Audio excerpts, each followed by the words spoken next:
อันนี้ก็เป็นธรรมเทศนาปื้นเมืองเหนือ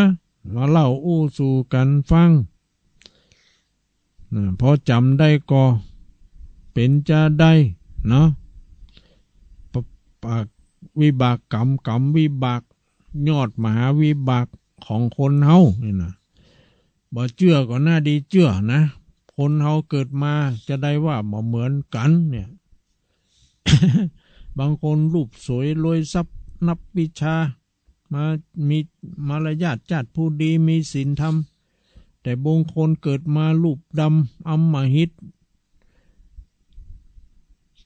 ใจบาป ชอบทำบาปทำกรรมรูปขี้ริ้วขี้เลบางคนก็ต่ำแอดแตด บางคนก็สูงอย่างผีเพศนี่เนาะบางคนก็เหมาะให้พอดีอีกอ่ะเป็นคนงามเลิง บ่สูงบ่ต่ำบ่เตี้ยบ่ล่ำ บ่ดำบ่ขาว บ่ยาวบ่สั้น เนาะ บ่มั่นบ่ค้อน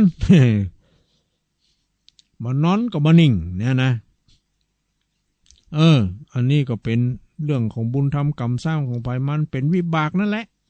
วิบากของไผมันน่ะที่เกิดมาเพราะฉะนั้นเขาก็สร้างกรรมใหม่ขึ้นมาแถมเพื่อจะได้เป็นปัจจัยในอนาคตอย่างนะเวลาต่อไปวันหน้าเขาได้ล้มหายตายจากไปก็จะได้ไปเกิดเป็นเทพบุตรเนาะเหมือนกับอันผัวของนางเนี่ยเนาะได้ใส่บาตรญาติปกทำบุญสุนทานเลี้ยงทุเจ้า6 ตนเนี่ยเมียมันเดือดหยังพอมันผัวมันตายไปเกิดเป็นเทพบุตรนี่ แล้วก็ลงมาอาศัยอยู่ในต้นไม้ใกล้หนทางหลวง เมียมันตายไปก็ไปเกิดเป็นเปรตเนี่ยเนาะ พอใจมันบอกเป็นบุญน่ะ มันไปตั้งอาบาย ผ้าขวาก็บ่มีนุ่งนี่ก็เลยมาขอกับผัวเก่ามันที่เป็นเทวบุตรที่อาศัยอยู่ภายใต้ต้นไม้นั่นนะผัวมันก็เอาของติบเหือของติบหน้าที่มันเป็นติบเนาะนึกอันใดก็ได้อันนั้นเนี่ยเข้าป่าอาหารกลับกลายเป็นขี้เป็นเหยี่ยวไปเหียกินบ่ได้ หรือกินก็กินอย่างนั้นกินตึงเหม็นตึงบุดตึงเน่าเสื้อผ้าอาภรณ์ก็กลายเป็นแผ่นเล็กแผ่นตองเนี่ยแดงปึงลึงเอามาตุ่มมาห่มฮ้อนในปุถุธรรมสังโฆ เนี่ยบาปเนี่ยมันเป็นอย่างนี้เนาะบาปมันฮ้อนบุญมันเย็นเนี่ยเนาะ พระมหาโมคคัลลานก็ไปท่องนรกสวรรค์ไปท่องนรก ก็ไปหันเพศแต่ละตนแต่ละองค์เนี่ยนะยังเพศตนตะกี้นะ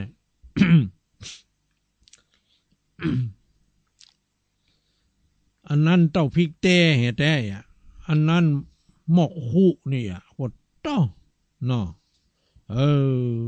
วิบากกรรมใครจะเชื่อบ่เชื่อก็เป็นเรื่องของใครของมันเนอะตุลุงบ่ได้บอกคือศรัทธาเชื่อนะ ตุลุงบ่เชื่อนี่ก็ได้บ่เป็นหยังไผบ่บังคับเฮาก็บ่ได้ยิน บางคนก็อาจจะเชื่อก็ไว้หั่นเปิ้นบอกว่าได้ยินอันยังมาก็ดีจะไปฟังเชื่อเนาะใครจะอู้ดีขนาดไหนจะอู้อย่างใดก็จะไปฟังเชื่อพระพุทธเจ้าเพิ่นถึงสอนไว้เนาะศาสนาพุทธนี่เพิ่นบ่ได้สอนให้เชื่อเพิ่นสอนให้หูโดยปัญญาเหี่ยก่อนถ้าจะเชื่อก็ให้เชื่อต้องใช้ปัญญาคิดพิจารณานี่เป็น ศาสนาพุทธเฮานะเป็นศาสนาแห่งปัญญานะปัญญาต้องนำหน้าศรัทธานะเพราะว่าศรัทธาความเชื่อแล้วเนาะแต่ว่าเฮาเอาปัญญานำหน้าเฮาบ่เชื่อเด้อเฮาฟังให้ก่อนเฮาศึกษาให้ก่อนคือมันหูก่อนว่าอันใดควรเชื่ออันใดบ่ควรเชื่อมันมีตึงแก่นตึงเปลือกตึงปีตึงอันอย่างสะปะสะเป็ดอ่ะเขาก็ใส่เอาสิ่งที่ดีๆงามๆนะกะอันที่มันเป็นยักษ์เยื่อเป็นเปลือกเป็นปีก็เอาทิ้งขว้างไปเผาไฟเหี้ย หมดเรื่องเนี่ยเนาะต่อไปนี้ก็จะได้ประกาศอนุโมทนาเนอะแก่ญาติโยมที่คำจูอุ่นหนุนมีมาอยู่เรื่อยๆเนาะก็ขอประกาศอนุโมทนานะ เมื่อวันพระวันศีลที่ผ่านมานั้นก็มีแม่น้อยแสนเตจะนี่บ้านห้างตำนะบริจาคเป็นค่าน้ำค่าไฟบำรุงสถานีเนี่ย100 บาทนะ100 บาทสาธุอนุโมทนาเนาะ2อันนี้รับจากแม่อย่างโหนะกันทมีเนี่ย แม่กันทมีเนี่ยครับใจกล้าอันนี้นามสกุลก็ว่าจะได้หมูนะเพิ่นจดเขียนมาอย่างนั้นเนาะเขาก็เขียนไปตามหน้านะรับจากแม่กันทนีไสยะเนาะบ้านปงเตวีเนี่ยบ้านปงเตวีนี่ก็อยู่บ้านห้างตำเนี่ยเนาะเป็นบ้านปี่เมืองน้องคนห้างตำไปอยู่ปงเตวีก็มีคนปงเตวีมาอยู่ห้างตำก็มี เลยเป็นเมืองบ้านปี่เมืองน้องไปมาหาสู่กันเนาะเพิ่นก็รับฟังกันหลายกันนักเนี่ย100 บาทเนาะก็ขอบใจอนุโมทนาเนอคุณแม่ทั้งสองแม่น้อยแสนเตจะนะอยู่วันบรรทกโรงเรียนห้างต่ำหั่นเนาะลูกเพิ่นเป็นแม่ชีปฏิบัติธรรมอยู่เพิ่นก็ใจบุญใจกุศลเนาะ ขออนุโมทนาขอให้บุญกุศลปกครองห่อหุ้มรักษาฮือแม่น้อยแสนเตจะและแม่กันทัมีสายยะอย่างบ้านปงเทวีนี่ฮืออยู่ดีมีความสุขกายสบายใจมีพละกำลังวังชาสติปัญญาดีนะมีเหตุมีผลอายุมั่นขวัญยืนอยู่กับลูกกับหลานไปมึนๆนานๆอย่าได้ไปเป็นโรคภัยไข้เจ็บมาเบียดเบียนเฮืออยู่ดีมีสุขขอเฮือบุญไปคุ้มครองป้องกันพยันอันตรายต่างๆนะทุกคนทุกท่านตัวนะพร้อมทั้งท่านผู้ฟังรายการปฏิบัติธรรมจากสถานีดอยหมอกเรดิโอของคุณโยมดารุณีที่ถวายเวลาให้แก่พระนักเผยแผ่พระธรรมทูตได้นำเอาธรรมะสู่ประชาชนเนี่ยนะได้รับฟังกันนี้ก็ขอให้ทุกท่านอยู่ดีมีสุขเหมือนกันเนาะทุกคนทุกท่านเอาละท่านทั้งหลายที่ได้ได้จ๋าได้ว่าได้กล่าวมาอันใดผิดพลาดประการใดขออภัยกับญาติโยมทั้งหลายแต่พ่องเล่นน้อย หรือว่าเล่นพ่องนี่เนาะ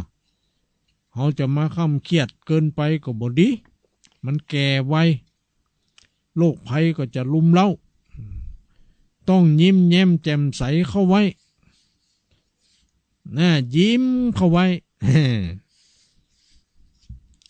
จิตใจดีเข้าไว้นะจะไปจิตใจมุนหมองมัวหมองนะมันเป็นบาปนี่เนาะจิตใจบ่สดชื่นเบิกบานแก่เว้ยหน้าเหี่ยวหน้าย่นนี่เนาะ ถ้าเฮาจิตใจเฮาดีเนาะร่างกายมันก็ผิวพรรณวันนะผ่องใสดีงามอ่ะ แก่ก็เหมือนกับบ่แก่เนาะอันนี้จะไปลืมนะญาติโยม ใจดีเข้าไว้ เฉยเฉยไว้ เฉยอันยังเฉยจากความบดีนะ เอาช่วงระยะสุดท้ายเนาะก็จะปล่อยเปิดโอกาสให้ญาติโยมทั้งหลายเนาะได้โทรเข้ามาเยี่ยมเยียนให้กำลังใจรายงานผลการรับฟังเป็นอย่างใดนะรับฟังได้มากน้อยแค่ไหนชัดเจนอย่างใดก็ติตายหมายจ้ามาได้บ่เป็นบาปนะอันนี้อนุญาต โอ้ตุลุงอย่างอันอย่างอีกบดีอีกก็บอกกล่าวได้นะโอ้พร้อมรับฟังเนาะและปรับปรุงแก้ไข เอาละอันนี้สายแรกมาแล้วเจริญปอนสวัสดีจ้าตุลุงเจ้าเจริญปอนโยมรายงานตัวอันนี้แม่เลือนเส้นต่อนะเจ้าอำเภอวังเหนือแม่เลือนเจ้าแม่เลือนบ้านเส้นต่ออำเภอวังเหนือเจ้าบ้านสันต่ออำเภอวังเหนือรับฟังเป็นจะได้ชัดเจนดีเนอะชัดเจนดีเนาะได้สติสนใจอยู่เนาะมากก็เข้าใจดีเข้าใจดีเนาะดีแล้วขอเป็นบุญเป็นกุศลเนอะเป็นบุญเป็นกุศลอยู่ดีมีความสุขเจริญปอนสายต่อไปอันนี้ก็แม่เดือนบ้านสันต่อเนาะเอามีแถมก็แม่โทรมาเลยโทรมามีไหนยะนี่มีไหนยะฮัลโหลเจริญปอนไอ้สัตว์เจ้าตุลุงรายงานตัวตุลุงคนเคยไปขวางบ้านตุลุงปะอะไรยังก็มีคนเอามาเห็นไปขวางบ้านตุลุงปะบุมีไม่ว่าไงตุลุงว่านี่ว่าโดนขวางไอ้นี่บุมีโอ้ยได้ก็ได้อันนั้นเนาะก็อันนั้นค่ะบดีนะเนาะเป็นบาปเป็นกรรมบอกว่าจะเป็นวัดเป็นบ้านก็จังเด้อเขาคิดบดีคิดบดีนี่มันถึงบดีอยู่แล้วแหละก็มีฝั่งคนไปโต้นใส่หลังคาบ้านตุลุงอยู่มีฝนตกตุลุงบัดเดี๋ยวนี้มันยังเราเฮ้ยวันนี้รู้สึกจะร้อนเนอะโอ้ยบ้านหนองลมแดดจังวันร้อนอยู่เนาะบัดตกคำเตือนกะเจ้ากะมันตกหลายวันมากก่อนแล้วไว้มันก่อนย่างพ่องไปตกที่อื่นพ่องอะกะถ้าไปตกที่นั่นมันจะลำเอียงมันจะบ่เสมอเตอครึ่งจะมันเตอะแม่อรพันธ์บ้านหนองลมเลยเจ้าแม่อรพันธ์บ้านหนองลมแฟนประจำฟังรายการธรรมะขอบใจนุโมทนาขอบใจนุโมทนาสาธุขออยู่ดีมีสุขอยู่ดีมีสุขอายุมั่นขวัญยืนสายต่อไป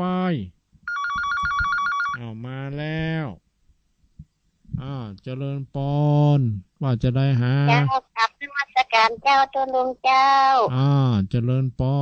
นรายงานตัวเฮียเลยโทรมาจากแม่จันนวลบ้านในมาต้นตุ้มอำเภอฝางเจ้านี่มาไก่จะน้อข้ามดอยมาน้ออำเภอฝางพุ่นรับฟังกันหลายเป็นจะได้พ่องน้อแม่เนาะรับฟังกันหลายเจ้าชัดเจนดีเจ้าชัดเจนดีเนาะฟังฐานีไหนฟังฐานีไหนฟังสถานีขึ้น101.25วัดบาอุดมเจ้า100.25เนาะเ จ้าอืมวัดพระบาทอุดมเจ้าเจ้าพระนามอำเภอฝางเจ้าเจ้าหน้าอำเภอฝางเนาะโอ้ดีเนาะแม่เนาะเจ้าก่อนปุ่นบอกก็สัญญาณก่อนปุ่นมันยังเฮาก็บ่ได้ยินได้ฟังอ่ะเนาะเพราะสัญญาณนี่มันไปบ่ถึงอ่ะเนาะเจ้าดีละแม่เจ้าเนาะพระครูคนใจดีเจ้าดีกันเนาะใจดีเพิ่นถ่ายทอดให้โยมได้ยินได้ฟังโต้ยเอกอะฟังตูลุงเศษมีคติฟังตูลุงเศษมีคติธรรมที่ดีเป็นคำสอนที่ดีเจ้าเนาะเจ้าก็อันน่ะฟังไว้เด้อหมดเสียหายเป็นกำลังใจอายุวันโนสุขังพลังเนื้อแม่เนื้อโทรมาจากอำเภอฝางเนาะโอ้เจ้าแต่ว่าสัตว์เจ้าเจริญปอนอยู่ดีมีสุขอายุมั่นขวัญยืนสายต่อไปเนาะเปลี่ยนกันเปลี่ยนกันจ๋าเนาะนี่มาแล้วเจริญปอน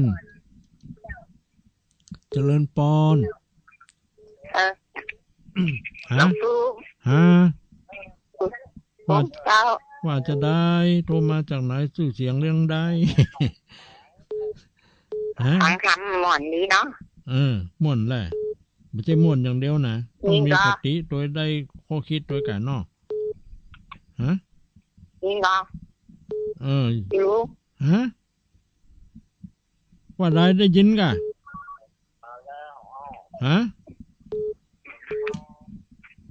ว่าได้เจริญปอนหลวงพ่อเจ้าว่าได้หลวงพ่อได้ยินก่อนได้ยิน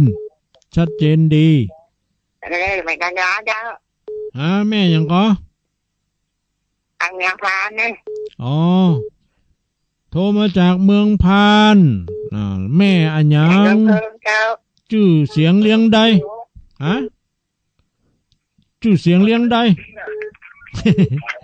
แม่ไม่ได้รายงานตัวเป็นคนใหม่เพิ่งจะโทรนี่เนาะเจ้าชัดเจนดีม่วนดีเจ้าชัดเจนดีม่วนดีเนาะแม่ชื่อหยังม่วนดีเจ้าแม่ชื่อหยังชื่อหยังอย่างนี้นะเป็นสังม่วนแต่ฟังม่วนนี่ยังผ่านเจ้าแม่ชื่อหยังแม่กันยาเจ้าแม่กันยาเนาะอยู่บ้านอะไรหยังแม่กันยาเนาะบ้านอะไรหยังอยู่บ้านหยังเมืองพานน่ะขอบใจเนอะโยมเนอะอนุโมทนาแม่กันยาเจ้าโทรมาจากอำเภอพานแม่กัน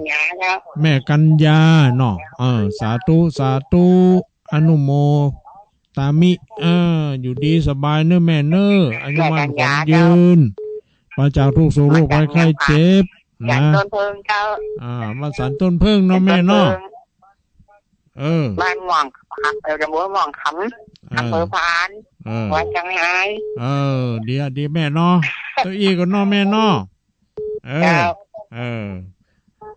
วันพัดหน้าเขาก็มาปากันแถมสายต่อไปเนาะสายต่อไปมีก081993เนี่ย4074เนี่ย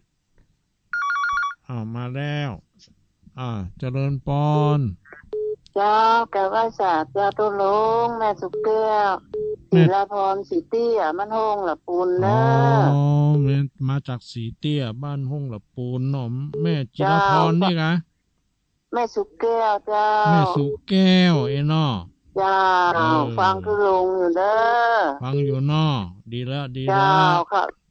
ฟังขึ้น98.75เนี่ยเจ้าขึ้น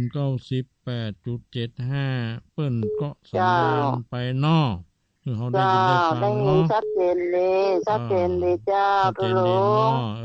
ดีเจ้าฟังอยู่เด้อติดตามตลอดเด้อตุลงอนุโมทนาสาธุเนอะแม่เนอะเจ้ากับไอ้สาเจ้า มึงมีโชคลาภวาสนาบารมีมีความดีอยู่กับตัวตลอดไปเอาสายต่อไปเข้ามาตะกี้ก็มาจากเมืองฝางจากฝางก็มาจากละปูนบ้านฮงนี่เนาะมาจากเมืองพานตังจังไห้นี่ค่อยหายไปเมินเนาะ เจริญปอนพระเจ้าลุงว่าจะได้ฟังกันเป็นจะได้คืนนี้วันนี้ได้ความรู้ก็ครับในหัวดีเนาะพ่อโทรมาจากไหนบ้านให้ครับบ้านให้ตำบลหลวงเวียงอำเภอเมืองปานจังหวัดลำปางครับบ้านให้ตำบลหัวเวียงอำเภอเมืองปานปอหวันนะครับปอหวันเนาะเคยฟังเคยอย่างมาโทรมาอยู่เนาะฟังตลอดละเดี๋ยวปอเนาะฟังชัดเจนดีก่อบ่มีอย่างรบกวนเนาะป้อฟังขึ้นได้ขึ้นอะไรอย่างฐานนี้ไหนป้อฟังฐานนี้ไหน160นี่เนาะ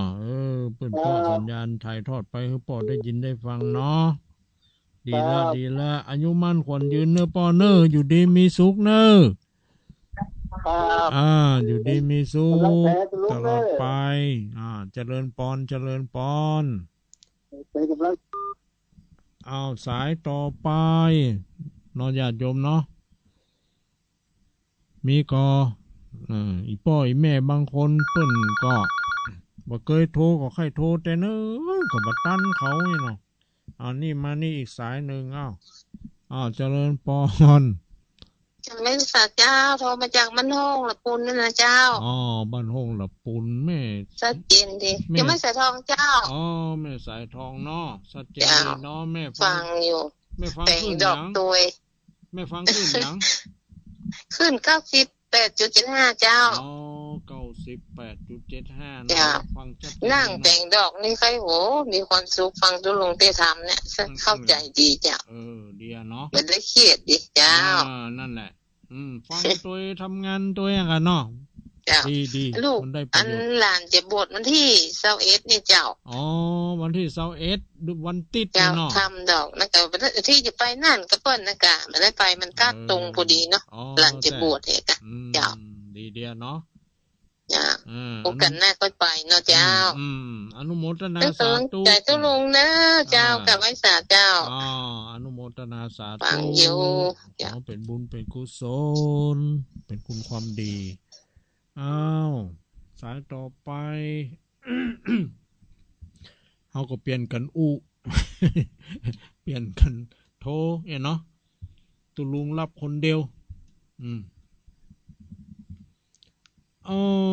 แฮมบ่เหมือนก็จะเข้าภาษาแล้วเนาะก็เก็มมันยังเก็มตัวเก็มใจเก็มยังไว้เนาะสิ้นเดือนนี้เนาะเดือนหน้าเดือนกรกฎาคมสายนี่เจริญพรเจ้าว่าจะได้ไว้สาเจ้าบ้านต่างตำบลคือเวียงอำเภอดอกคำใต้ในเจ้าแม่แสงทองเจ้าฟังธรรมะเข้าใจดีวันนี้มันดีแต่ใครหัวอยู่เนาะแม่สายทองเนาะเจ้าบ้านปางตำบลคือเวียงอำเภอดอกคำใต้เนาะแม่เนาะอำเภอดอกคำใต้จังหวัดพะเยาเจ้าจังหวัดพะเยาฟังถึงว่านะเจ้าธรรมะถูกถึงวันนะเจ้าเดียเนาะแม่เนาะเอาธรรมะเป็นที่พึ่งเนาะเจ้าเป็นที่พึ่งสบายใจดีแม่บ่ต้องเครียดบ่ต้องคิดอะไรนักเดี๋ยวมาทำบุญบ่ทำบุญก็ถึงแบบนี้ได้เนาะน่ากะ ถึงมีแต่มาทำบุญที่นะ น่ะ เจ้า มันทำคุณงามความดีไว้เนาะ เจ้ามันทำบุญน่ะดีเจ้า ทำไหนก็ได้ขอมันเป็นความดีนะมันจะทำกับวัดกับตุเจ้าอย่างเดียวนะทำกับคนอื่นได้หมดกับบุตรกับหลานก็ได้หมดคนยากคนจนก็ได้หมด กำลังอกกำลังใจในเจ้า อนุโมทนาสาธุ มาคนเดียวได้เจ้าวันนี้เจ้า อนุโมทนาสาธุเนอะแม่เนออยู่ดีมี เจ้า สุข ไว้สาเจ้า เจริญพรเจริญพรเอายังเวลาแถมประมาณ3-4 นาทีเนาะก็จะรับได้แถมสัก2 สายนะญาติโยมเนาะแล้วมันก็จะหมดเวลาแล้วเขาก็รับฟังกันต่อไปในพัดหน้าอย่างเนาะเฮามัวเนี่ยการเนี่ยงานนี่นะมันอย่างมาเวยหุ คำเดียวกับถึงแหมมอ สายต่อไปนี้เจ้า เจริญปอนโยมชื่อเสียงเรียงใด เด้อก็ติดหายแคบ ยัง ยังหาย คือจะอยู่หายแคบไปเลยเป็นเพลงออกไปแล้ว แต่โดยรอยกะแม่ เจ้าโดยรอเจ้าโดยรอสันติสุขโดยรอเจ้าฟังอันนั้นจะร้อยอย่างร้อย ร้อยหยัง ขึ้นใหม่นะขึ้น107 106 108 106จากร้อยอย่างนี้ ขึ้นใหม่เนาะดีแม่ เจ้า เนาะอายุวันโนสุ ฟัง ขัง มาชัดเจนเจ้า อายุวันโนสุขังพลังเนอะแม่เนอะก็อยู่ดีมีสุขขอคุณพระ ไว้จ่าเจ้าฟังกำลัง ขอ ม่วนเนาะ ขอบุญกุศลคุ้มครองเนอะป้องกัน